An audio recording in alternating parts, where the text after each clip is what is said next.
Hello and welcome back to Inside the Church. Father Mark here, coming to you today from the east side of the church as we make our way through the female saints. And we're looking at St. Elizabeth of Hungary today.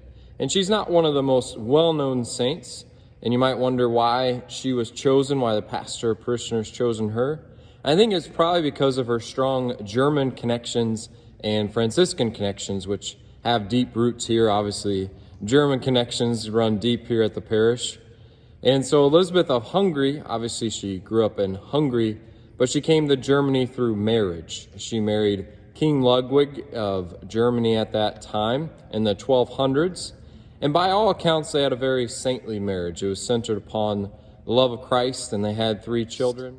But at some point during their marriage, St. Elizabeth heard Franciscans preaching, and it spoke to her heart. And she wanted to imitate Christ more, to imitate the gospel more. And so that led her to more simplify her life. She had one aim, one goal, to serve Christ by serving those in need.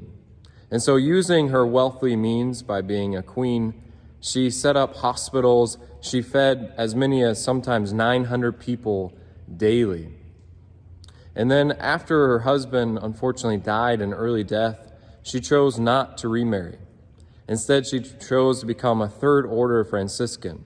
And we actually, due to kind of the Franciscan connections in this area, have several men and women who are also third order Franciscans seeking to live those gospel ideals, those Franciscan ideals in their current state of life.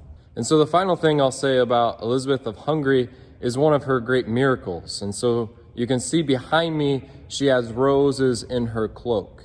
And it has to do with one of her famous miracles. And so her husband Ludwig supported her charitable causes, her outreach to those in need. But her in-laws, not so much. And so they accused her of stealing or doing things behind his back or taking the wealth of the castle.